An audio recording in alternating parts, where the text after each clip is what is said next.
हाय ladies, अस्सलाम वालेकुम। कैसे हैं आप सभी। स्टार्ट करते हैं अपना रिव्यू रिएक्शन वीडियो। थोड़ा सा जो आपा हैं उनकी वीडियो पे बात करूंगी। प्रेगनेंसी रिलेटेड कुछ उन्होंने बातें की हैं, इनफैक्ट बातें की हैं या शिकायतें की हैं, या फिर उनको इस तरह से बात करना भी चाहिए थी या नहीं चाहिए थी, इस पर भी बात करेंगे।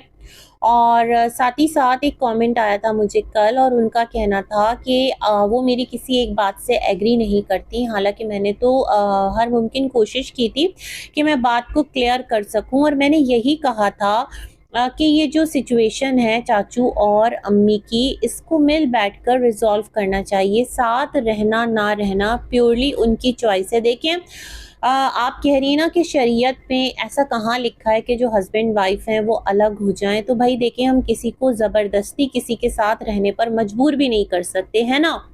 शरीयत ने ये एक हक जो है वो भी दिया है, जो स्पाउस है उसको, जो भी दोनों साइड से हस्बैंड है तो उसको भी है, वाइफ है तो उसको भी है।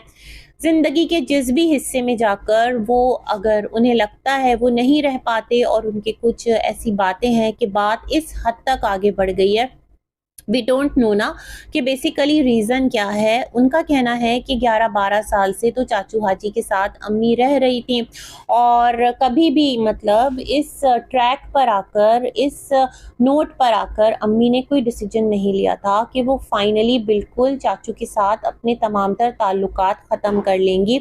महज एक घर को बुनियाद बनाकर ऐसा क्यों किया जा रहा है, और ऐसा ट्रेंड या ऐसी एक एग्जाम्पल क्यों सेट की जा रही है। तो भाई ये तो बस अम्मी को पता होगा या फिर चाचू को पता होगा ना। तो हम जो है वो ज़बरदस्ती नहीं कर सकते हैं, और हम ये भी नहीं कह सकते कि आपको लाजमन चाचू के पास जाना है। हम ये भी नहीं कह सकते कि आपको चाचू से अलग हो जाना है भाई, क्योंकि ये उनका अपना ज़ाती हक है। लेकिन यस, जिस तरह से इस मुद्दे को लाकर यूट्यूब पर रखा गया है, ये ज़रूर हम कहेंगे कि ये तरीक़ाकार सही नहीं है। हस्बैंड एंड वाइफ होते हुए आप इस रिश्ते में रहना भी चाहते हैं, और आप इस रिश्ते को मतलब नाम नेहाद ही सही बरकरार भी रखना चाहते हैं, लेकिन फिर आप लोगों को इकट्ठा रहना भी नहीं है। और एज के इस हिस्से में आकर तो ये वाली जो सिचुएशन है ये थोड़ी अटपटी है, ये बल्कि बहुत ज़्यादा अजीब है, और एक गलत ट्रेंड को यहाँ पर सेट कर रही है। मैं कल ना उसका वीडियो देख रही थी, निदा सुफियान, सभी जानते होंगे। तो सुफियान का वहाँ पर एक वीडियो था, और वो ये कह रहा था, मतलब उससे एक इंटरव्यू हुआ है, सॉर्ट ऑफ पॉडकास्ट हुआ है, इसलिए मैं बता रही हूँ कि वो तो चलो एक यंग कपल है, लेकिन चाचू और अम्मी तो खैर इन्होंने एक दुनिया देखी है, और इन सब की दोनों की पहली शादी तो है नहीं, मतलब बहुत गंभीर रिश्ते हैं।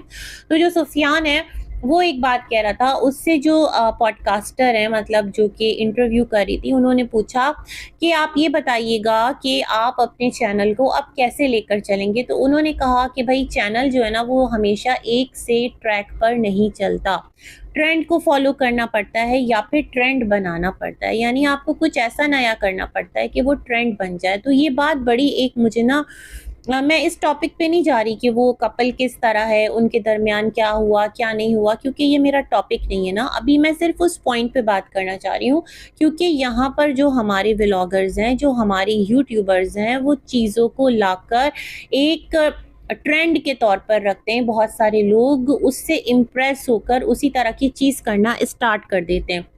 अभी मान लीजिए कि जो चाचू और अम्मी हैं, उनके बारे में ये कहा जा रहा है ना कि अम्मी और चाचू लाइफ के जिस हिस्से में हैं, जिस स्टेज पे हैं, तो वहाँ पर अब अम्मी जो हैं वो चाचू की तमाम तर जिम्मेदारियाँ नहीं उठा सकती, तो इसलिए उनको अलग हो जाना चाहिए। जिस तरह डीडी ने कहा कि खुदामा के वीज़े पर बुला रहे हैं, कुछ इस तरह की बातें थी। तो आप एक बात को समझने की कोशिश कीजिएगा। मुझे नहीं पता चाचू का क्या इंटेंशन है, मुझे नहीं पता अम्मी का क्या इंटेंशन है, मैं जस्ट इन दोनों को एक ओल्ड एज कपल के तौर पर यहाँ पर देख रही हूँ।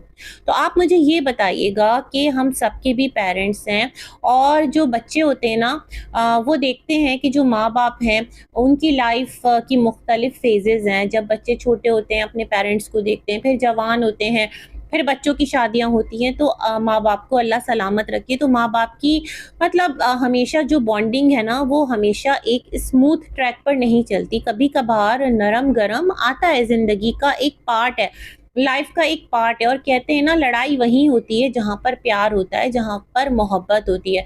तो क्या जो बच्चे हैं वो इस एज में आकर ये डिसीजन लेते हैं कि अम्मी अब्बा को जो है वो अलग कर दिया जाए और रिश्ता बरकरार रहेगा पेपर की हद तक, लेकिन ये दोनों साथ नहीं रहेंगे। अब ये ज़ईफ़ हो चुके हैं और अब्बा जो हैं उनके साथ अम्मी नहीं रहना चाहती, या अब्बा जो हैं वो अम्मी के ज़िम्मेदारी नहीं उठा सकते, कुछ इस तरह की बातें, कुछ इस तरह के मामलात। तो ये सारी बड़ी अजीब-सी सिचुएशन है। यहाँ तो ख़ैर मामला ही दूसरा है, यहाँ मामला ये है ना कि अगर अम्मी चली जाती हैं, वैसे अगर विज़िट वीज़ा पर जाती हैं, तो चाचू ने खुद कहा था कि मैं वीज़ा भेजूँगा और मेरी वाइफ़ आएगी, यहाँ रहेगी, हम दोनों रमज़ान साथ गुज़ारेंगे। कुछ इस तरह की बातें कही थी, बट चाचू शर्त ये है कि फिर आपको रिटर्न वीज़ा भी भेजना, मतलब रिटर्न टिकट भी अम्मी का भेजना पड़ेगा, क्योंकि अब अम्मी जो हैं वो रेजिडेंशियल वीज़ा पर तो नहीं आ सकती ना।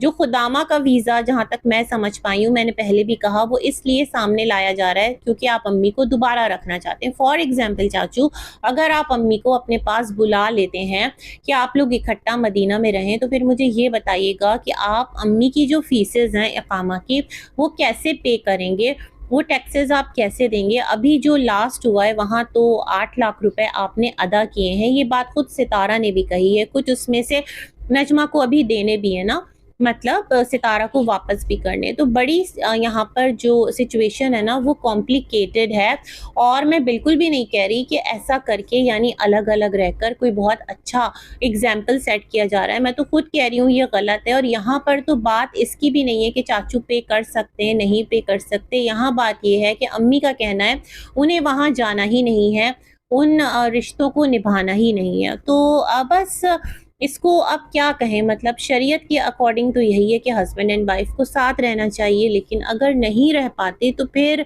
जो एक तरीका आपको शरीयत ने बताया है उसके अकॉर्डिंग सेपरेट हो जाइए, क्योंकि इस तरह तो फिर आप दोनों ही कहीं ना कहीं आपसे हक तलफी होगी अम्मी की तरफ, और कहीं ना कहीं अम्मी हक तलफी करेंगी चाचा की, क्योंकि ये रिश्ता ऐसा है। जो इस बात को समझ पा रहे हैं वो समझ पा रहे हैं, ठीक है।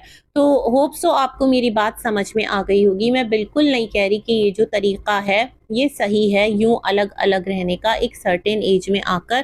फिर तो यूं होना चाहिए, आपने देखा है ना बाहर ममालिक में ओल्ड होम्स बने होते हैं, अब तो खैर यहाँ पाकिस्तान में भी है। और मैं समझती हूँ जब तक आप किसी ऐसी जगह को बनाएंगे नहीं ना, जैसे ओल्ड होम्स बने तो फिर क्या करते हैं, जो बच्चे हैं वो एक सर्टेन एज पर जाकर अपने पेरेंट्स को वहाँ रख देते हैं, बड़ा दिल गिरफ्तगी का बाइस है, क्योंकि उनको ऑप्शन प्रोवाइड कर दिया जाता है। तो फिर तो भाई अगर ये ट्रेंड सेट हो जाता है कि हस्बैंड एंड वाइफ अलग हो जाएं, तो फिर तो भाई एक हस्बैंड होम भी होना चाहिए और एक वाइफ होम भी होना चाहिए। अल्लाह का रहम फरमाए। बड़ी अजीब सी सिचुएशन है और बड़ा अजीब सा यहाँ पर सब कुछ है। खैर जनाब, इससे आगे बढ़ते हैं। होप सो आपको मेरी बात समझ में आई होगी, जो मैं समझती हूँ, जो मैं फील करती हूँ। अच्छा, मुझे अक्सर लोग कमेंट कर रहे होते हैं अब तुम्हारे व्यूज़ नहीं आ रहे।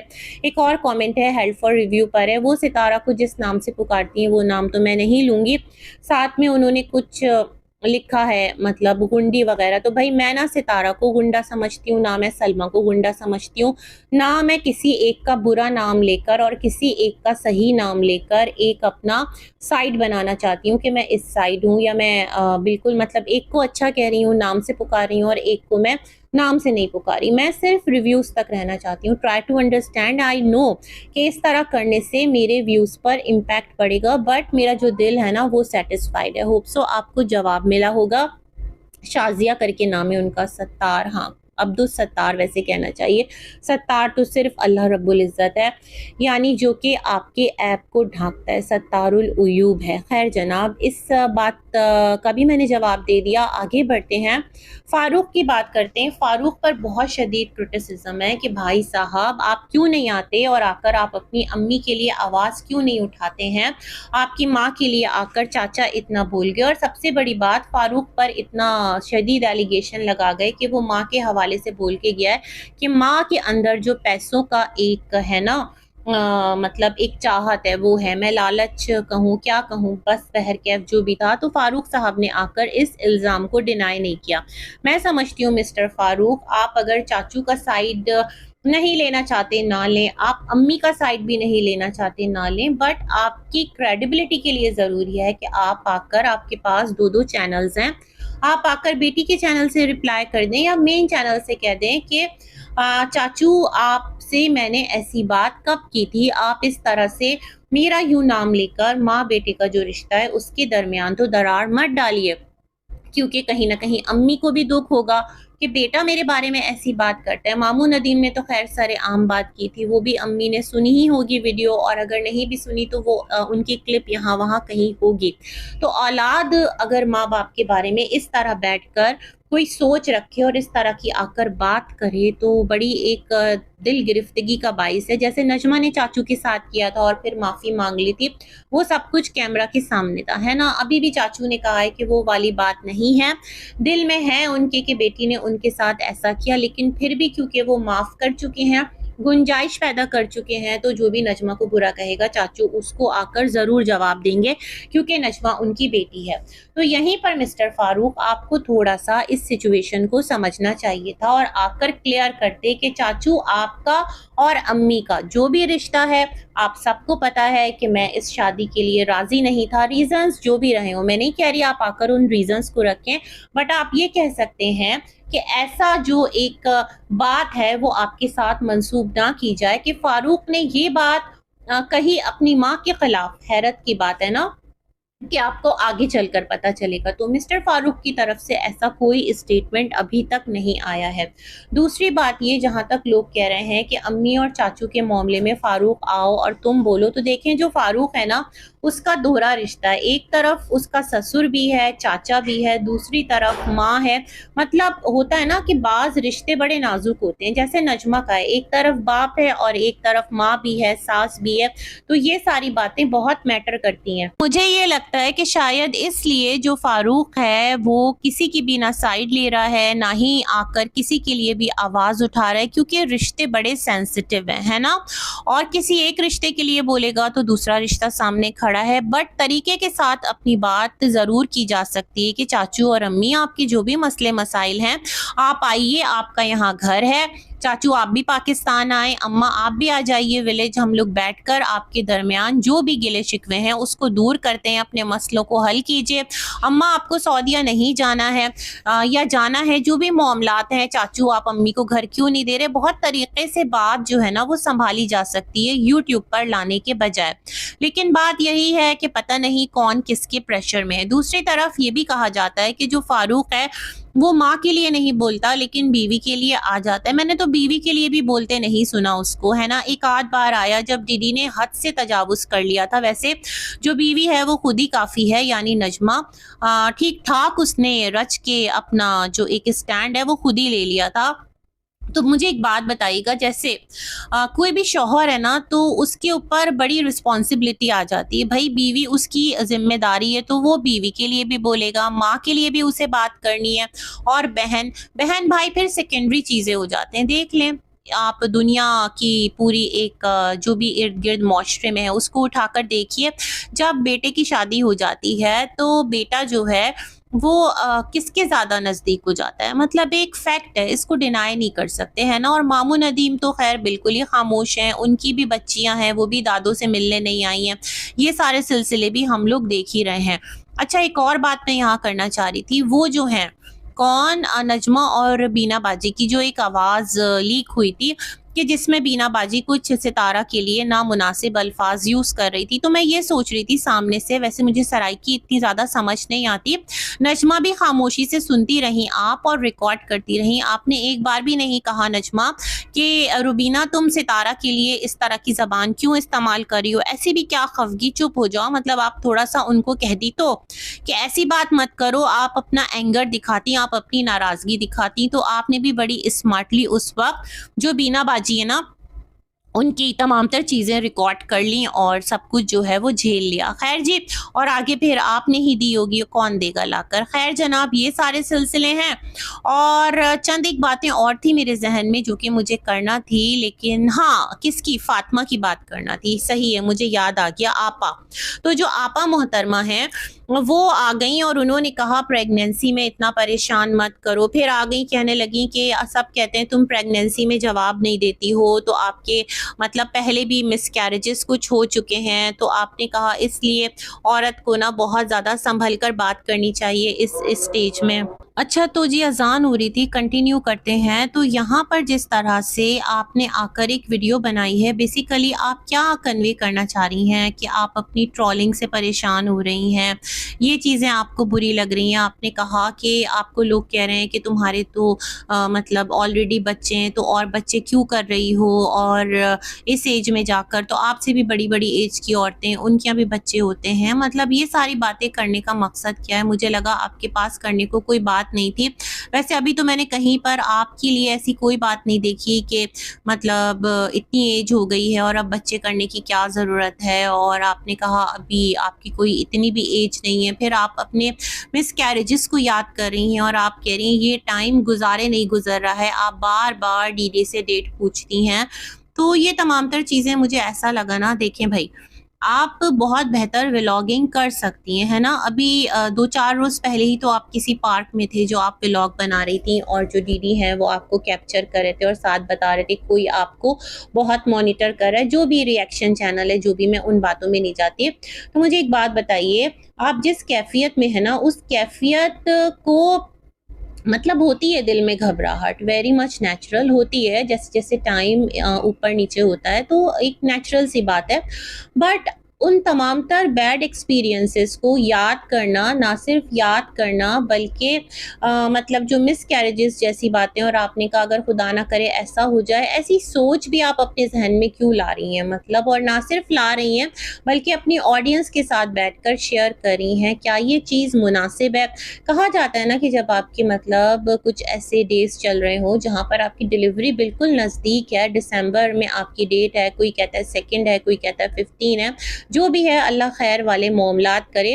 तो इस तरह की मतलब नेगेटिव बातें आकर खुद अपने मुँह से करना, और फिर मेरी एज अभी इतनी नहीं है, या मुझसे भी बड़ी-बड़ी एज की औरतों के यहाँ इस तरह से होते हैं बच्चे, तो इस तरह की बातें करना मुझे तो बिल्कुल मीनिंगलेस लगा और एक सिंपैथी वाली चीज़ लगी। तो खुदारा इस तरह की चीज़ें मत कीजिए, बड़ी हो जाइए थोड़ी-सी, और व्लॉग के नाम पर थोड़ा-बहुत जो कुछ आप काम घर में कर रही हैं, जो भी कुछ आपकी रूटीन है, हल्की-फुल्की ही सही, 10 मिनट की ही सही, क्योंकि ज़ाहिर-सी बात है इस कैफ़ियत में मुश्किल होती है, और आपको एक ब्रीदिंग का मसला भी है, मतलब अब पता नहीं वो अस्थमा है, क्या है, जो भी है, अल्लाह पाक खैर वाले मामलात करे, हम दुआ ही करते हैं। लेकिन फिर भी खुदारा इस तरह से एवरी टाइम ना खुद को बेचारा बना के मत रखिए, और इस तरह की चीज़ें आकर सिंपैथी के लिए, मतलब सिंपैथी कार्ड अच्छी बात नहीं है कि खुद को हमेशा इस तरह से मजबूर व बेकस दिखाना। एक बात और कहना चाहूँगी मैं यहाँ पर नजमा के हवाले से, कि नजमा, मुझे भी आपकी एक चीज़ बहुत अजीब लग रही है। आप मेहनती हैं नो डाउट,